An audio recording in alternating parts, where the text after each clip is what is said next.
Salam gila bola. Inilah timnas Portugal di Piala Dunia 2022. Kita akan bahas siapa saja yang masuk dalam tim dan bagaimana pengalaman serta performa mereka dan dilema yang tengah dihadapi oleh Fernando Santos.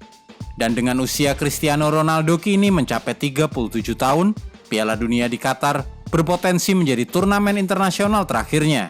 Setelah ini sang mega bintang Portugal bisa dipaksa pensiun dari membela tim nasional.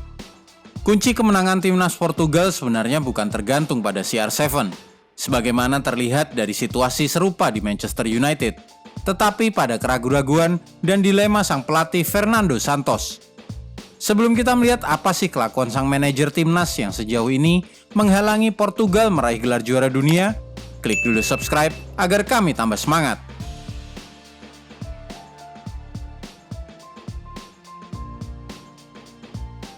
Top skor timnas Portugal. Kita sudah tahu seberapa bergantungnya Selecao pada sang bintang. Sebanyak 117 gol dari 189 pertandingan sudah disarankan Cristiano Ronaldo ke gawang lawan saat membela jersey Portugal. Tahu tidak berapa banyak gol dicetak oleh pemain urutan nomor 2 dalam daftar top skor? Hanya 19 gol saja. Itu oleh Andre Silva, bekas penyerang tengah AC Milan dan Eintracht Frankfurt yang kini merumput di RB Leipzig. Posisi ketiga dan seterusnya bahkan jauh lebih sedikit lagi. Diogo Jota, winger kiri Liverpool, hanya 9 gol. Bruno Fernandes, rekan sepermainan Ronaldo di Manchester United, 8 gol. Juga Bernardo Silva yang membela Manchester City, hanya 8 gol. Di bawah mereka 4 pemain dengan koleksi 7 gol adalah Pepe, Joao Cancelo, Joao Moutinho, dan Gonçalo Guedes. Selanjutnya William Carvalho, pemain Real Betis, hanya 5 gol. 3 pemain dengan 3 gol adalah Rafael Guerreiro, pemain Borussia Dortmund, Renato Sanchez yang pernah disebut-sebut penjelmaan Cristiano Ronaldo dan kini meremput di Lille, serta 1 pemain muda lain yang juga pernah dikaitkan dengan CR7, Joao Felix, seluruhnya 3 gol bersama tim nasional. Caps terbanyak timnas Portugal. Deretan gol tadi juga kurang lebih memperlihatkan jumlah caps para pemain Selecao.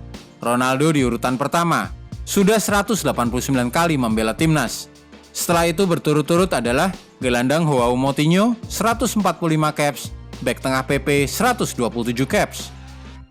Lalu ada kiper Rui Patricio dengan 104 caps, gelandang bertahan William Carvalho, serta gelandang serang Bernardo Silva, masing-masing membela Selecao sebanyak 73 dan 70 kali.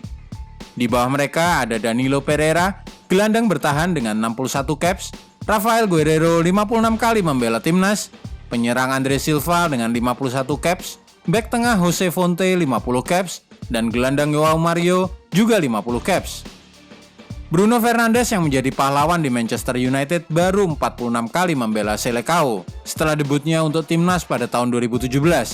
Menyusul 2 bek dari Manchester City, Ruben Dias dan Joao Cancelo 37 dan 36 kali turun membela kehormatan Portugal. Profil tim nasional Portugal. Jika Anda lupa, kami ingatkan lagi. Portugal adalah juara Euro 2016, mengalahkan timnas Prancis dengan skor 1-0 di final berkat gol Eder. 1 gol lagi di final, mengangkat trofi juara, dan setelah itu pemain dengan nama lengkap Ederzito Antonio Macedo Lopez ini seperti lenyap. Karirnya merosot jauh dan kini bermain bagi Al Raed, sebuah klub di Liga Arab Saudi. Selain gelar juara Piala Eropa 2016 itu, tak ada hal lain yang bisa dibanggakan dari timnas Portugal.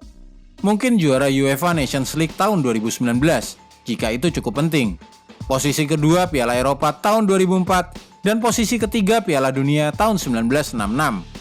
Jadi, tidak ada kesempatan yang lebih baik lagi untuk meraih gelar juara di Piala Dunia kecuali saat ini, ketika usia pemain bintang mereka Ronaldo sudah mencapai 37 tahun.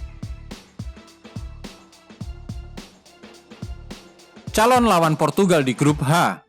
Selecao satu grup dengan Ghana, Korea Selatan, dan Uruguay di grup H Piala Dunia 2022. Skuad Darwin Núñez, Edinson Cavani, dan Luis Suarez akan menjadi lawan paling berat, dengan tim Amerika Selatan itu menduduki ranking 13 dunia, hanya berselisih sedikit saja dari posisi 9 Portugal dalam daftar ranking FIFA. Tim nomor 2 paling menyulitkan adalah Korea Selatan, yang menduduki posisi 28 dunia. Jauh di bawah mereka adalah Ghana yang berada pada posisi 60 dunia. Dilema dan keraguan-raguan Fernando Santos. Posisi Ronaldo di timnas Portugal saat ini kurang lebih sama dengan posisi CR7 di Manchester United. Ketika ia datang pada musim panas 2021, seluruh pendukung Setan Merah merasa bahwa sang bintang akan mencetak banyak gol dan membawa mereka ke kejayaan Liga Inggris dan Liga Champions. Ronaldo memang mencetak banyak gol, 24 gol tepatnya, 18 di Liga Inggris dan 6 gol lainnya di Liga Champions. Tapi mereka hanya menempati posisi ke-6 pada klasemen akhir Premier League dan tersingkir di babak 16 besar Liga Champions oleh Atletico Madrid setelah tampil kuat selama penyisian grup dan menempati posisi pertama grup F. Hal ini bukan salah Cristiano Ronaldo, tapi kesalahan strategi sang manajer timnas Portugal. Fernando Santos biasanya turun menggunakan formasi 4-3-3 atau 4-2-3-1. Mantan manajer Porto ini bisa memerintahkan anak buahnya berubah menggunakan formasi 4-2-3-1 saat melakukan pendekatan defensif. Ini biasanya terjadi ketika Portugal bermain melawan tim besar, seperti yang terjadi pada pertandingan melawan timnas Jerman, Prancis, dan Belgia di Euro 2020.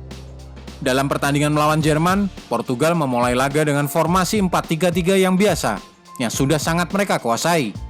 Namun begitu Selecao unggul 1-0 berkat gol Cristiano Ronaldo menit 15, mereka buru-buru mengubahnya menjadi formasi serangan balik 4-1-4-1. Sebuah keputusan yang fatal. Pendekatan defensif memungkinkan Jerman untuk berbalik menyerang dan memanfaatkan lubang-lubang pada pertahanan Portugal.